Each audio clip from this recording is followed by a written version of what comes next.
질문 다시 한번 정리를 해볼까? 질문이 뭐였지? 함수를 상환할 때 꼭 그 상수 인수를 받아올 때 상수 처리를 그렇지? 해서 받아야 하는지. 자, 처음부터 합시다. 내가 C 강의한다 생각하고 설명을 할게요. 이럴 때는 질문 들어온 건 그렇게 대답해줄 게 있는 거지, 가치가. 제가 원래 보이드 계속 쓰다가 리눅스 컴파일 하니까 보이드로 컴파일이 안 돼서, 원래 이거 쓰다가 리눅스 컴파일 하니까 컴파일 안 돼서 인티저로 바꿨다고 그랬죠? 원래는 돼야 되는 게 맞아요. 뭐 컴파일러 옵션 바꿔줬으면 될 수도 있고. 자, 저기 항상 있는 질문이거든요. 자, 컨스트가 앞에 붙으면 일단 변수는 값을 바꿔주는 거죠. a는 뭐 0이다 그러면은 a는 3 이렇게 바꿀 수 있겠죠. 컴파일러는 문제없이 컴파일 되고 바뀐 값으로 출력이 되고 뭐 하는 거는 알 거고. 컨스트 붙이는 이유가 뭐, 컨스트 붙이면은 컴파일이 안 돼요. 왜냐면 a가 값이 변하면 안 돼. 변하면 안 된다는 얘기죠. 그래서 컨스트를 붙이는 거죠. 요거는 컴파일러가 해주는 거예요. 컴파일러가 그러니까 이 사람이 a라는 변수의 값을 바꾸려고 그러면 컴퓨터가 그때 제약을 걸어주는 거예요. 그러니까 그 런타임에 해결하는 게 아니고, 런타임에 얘 컨스트 변수니까 컨스트 값을 못 바꾸게 하자 이게 아니고, 컨스트를 붙였는데 값을 바꾸려고 하면은 컴파일러가 그냥 컴파일이 안 되게 막아버리는 거예요. 런타임에 처리하는 게 아니에요. 그래서 그 오류 처리를 할 때 다른 랭귀지에 비해서 컴파일 하는 랭귀지가 좋은 점은 미리 이렇게 꼬치꼬치 다 잡아놓으니까 나중에 편하다고 그랬죠. 안정성이 높아진다고 그랬죠. 그러니까 컴파일러를 이용해서 코딩을 해야 되는 거예요.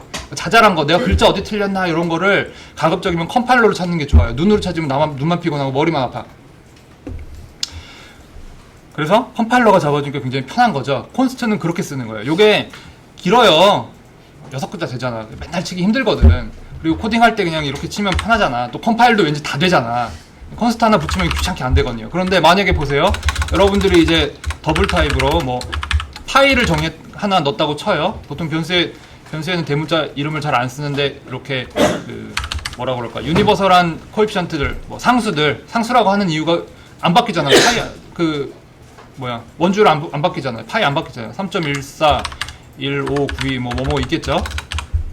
얘 바뀌어요? 안 바뀌죠? 바꾸면 안 되잖아. 근데 코딩을 하다 내가 실수로 뭐 예컨대 파이 곱하기 뭐는 쳐야 되는데 파이 곱하기 는 뭐 이렇게 칠 수도 있죠. 2.0 이런 식으로. 그럼 이게 한 사람의 코더의 실수로 코드 전체가 그냥 난리가 날 거 아니에요. 물리 엔진 같으면 갑자기 뭐가 2배로 빨라지거나 막 사람이 2배로 죽거나 막 꼬이거나 뭐 문제가 막 생길 거 아니에요. 그치? 자연 법칙을 내 마음대로 바꿔버리는 거니까. 그럼 컴파일이 안 되게 막아버리면 얼마나 편해요. 뭐 이런 거예요. 그러니까 내가 디자인을 할 때 뭔가가 이렇게 바뀌면 안 될 경우에는 컨스트를 박아버리는 거예요. 왜냐하면 미래의 내가 혹은 야근하고 있는 내가 실수를 할 수 있으니까. 근데 컨스트가 쓰기 안 쓰기 이렇게 불편한데 그냥 습관되면 나중에 굉장히 편해져요.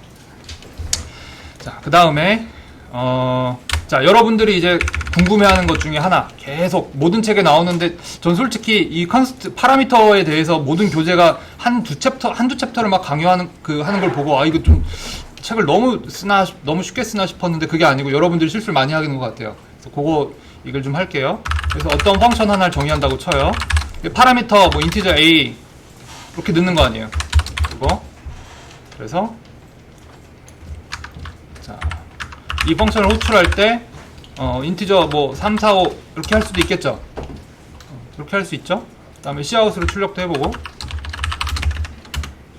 a 이런 3, 4, 5 출력 되겠죠?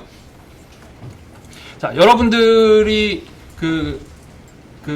이제 기초적인 프로그래밍이 되기 시작하면은 입력을 뭘 넣으면 출력이 뭐가 나오고, 입력 뭐 넣었을 때 출력이 내가 의도하는 대로 나오면은 구현에 문제가 없다라고 생각을 하게 돼요. 이 기초적인 거고, 그 다음에 뭐 그 정도 하면은 웬만한 코딩을 이게 한다는 얘기죠. 좋아요. 그건 좋은데, 이제 여러분들이 조금 더 발전을 하기 시작하면은 코드가 복잡해지면서 효율성을 따지기 시작하고, 그 다음에 파라미터가 늘어나는 경우가 있어요. 인티저 b, 인티저 c, 인티저 d 이렇게.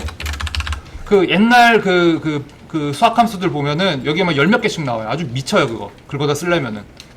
미국 수학자들 뭐 어디 무슨 유명한 연구소 있거든요. NIST인가? 거기서 거기서 리니어 알지브라 라이브러리 같은 거를 만들어 뿌려요. 그럼 그걸 기초로 해가지고 사람들이 고치다가 나중에 엔비디아가 돈 벌면 자기들이 다시 GPU용으로 만들고 이런 식으로 학문이 발전하거든요. 여러분들 사용하는 모든 기술은 그렇게 발전해요. 시작하는 사람들은 C로 처음에 찾기 시작했으니까 이런 식으로 막 늘어난다고. 이게 인간이 감당이 안 돼요, 나중에는. 특히 뭐 그 사람마다 재능이 다르기 때문에 감당이 안 된다고요. 그럼 입력이 뭐고 출력이 뭔지를 구분을 해야 되는데, 입력은 뭐예요? 입력이 함수라는 게 입력이 있고 출력이 있는데, 여러분들 보통 알고 있는 개념 정도는 아마 이 정도는 알 거예요. 입력이 여기 들어오고 출력은 여기 뭐 이제 플로트 타입으로 해준다, 뭐 이런 것들, 뭐 인티저, 뭐 계산 결과를 이렇게 하고 출력해준다, 요거 정도는 알죠? 출력이 10개면 어떻게 할 거야? 출력이 하나잖아요. 요건 출력이 하나라는 걸 가정하고 하는 거잖아요. 출력이 10개면 어떻게 할 거야? 인티저 뭐 이렇게 박아놓을 거야? 방법이 몇 가지가 있어요. 뭐 시간 조금 있으니까 설명을 하면 스트럭처를 만들어서 스트럭처를 리턴을 받는 방법도 있어요. 근데 매번 그렇게 하기 되게 힘들거든요. 그러니까 내가 뭔가 함수 하나를 만들 때마다 스트럭처 하나를 만들 수 없잖아. 그래서 두 번째로 쓰는 방법이 여기다가 포인터, 그러니까 자 여기 이렇게 들어오는 건 인풋이고 포인터로 answer 1, 그 다음에 뭐 포인터로 reference answer 2 뭐 이런 식으로 받을 수가 있겠죠. 자 여기서부터 긴가민가 할 텐데 제가 그냥 다시 설명을 한번 할게요. 자 여기 들어온 input이라는 변수는 생각보다 얘기가 좀 길어지겠다. input answer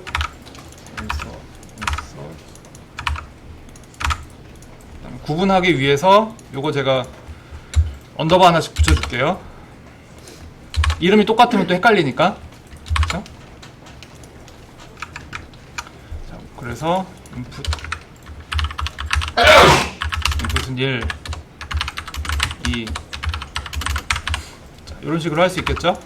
그 다음에 포인터로 넣어줘야 되니까 answer 1 얘는 그냥 레퍼런스니까 이렇게 넣어주면 될 거고. 이러고 왜 뜨지?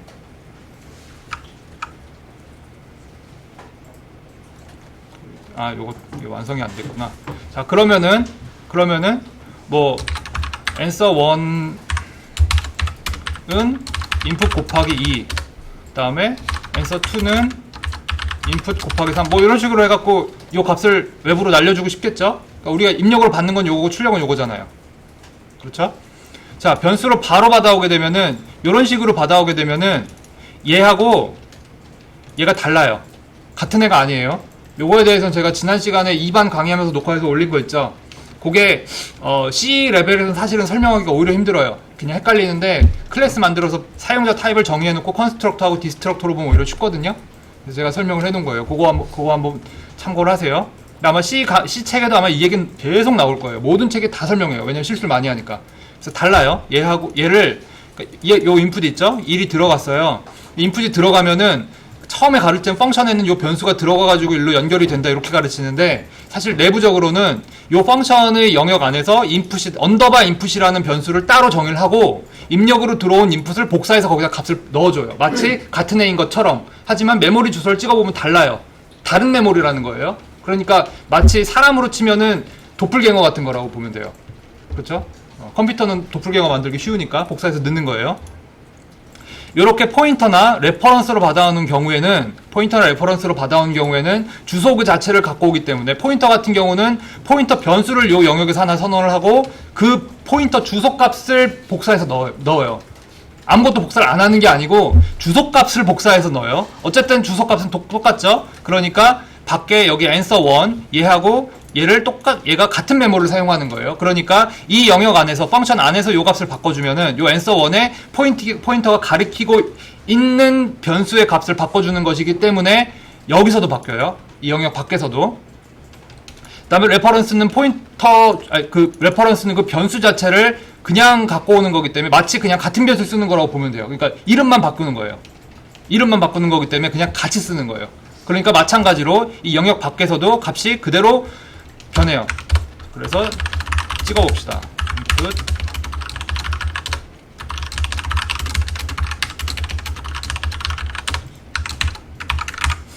자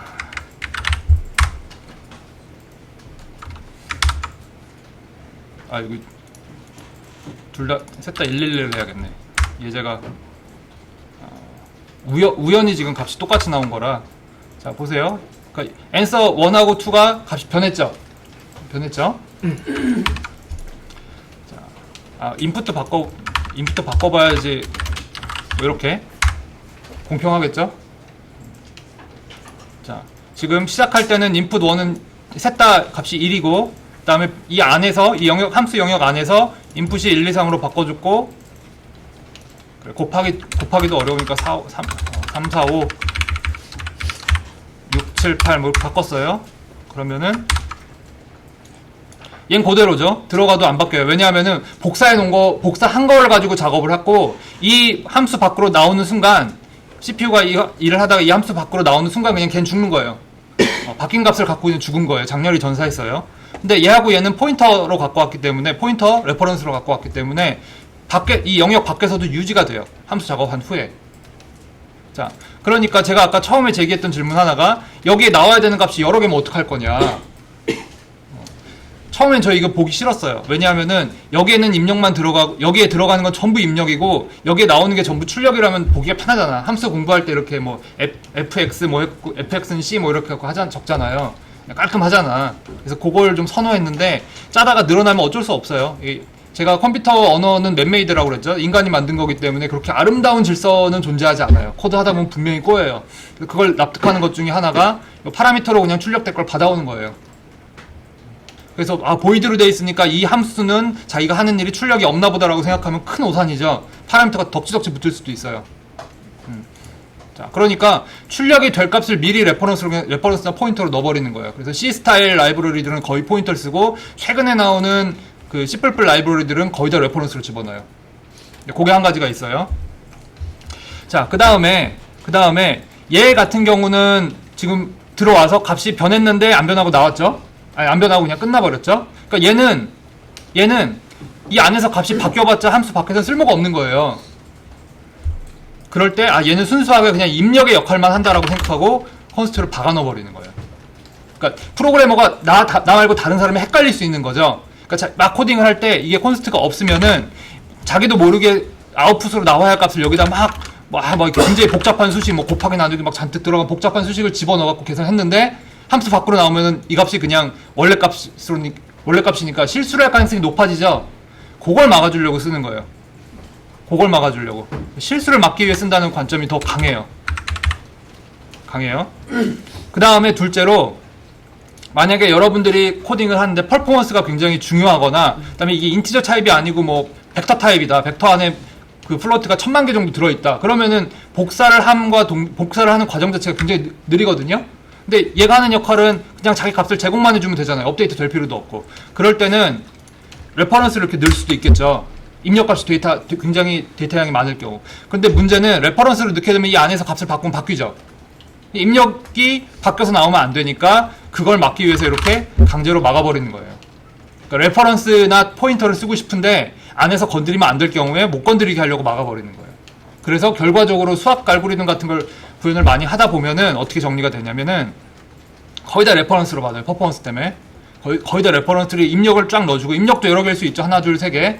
거의 컨스트로 막아버리고, 그 후에 아웃풋으로 나올 것들을 정리를 해요. 걔네들을 레퍼런스로 포인터로 받으면은 아웃풋 받을 변수를 미리 정의하고 거기에 아웃풋을 받아오면 되겠죠. 그러니까 인풋 정리를 하자면은 인풋 컨스트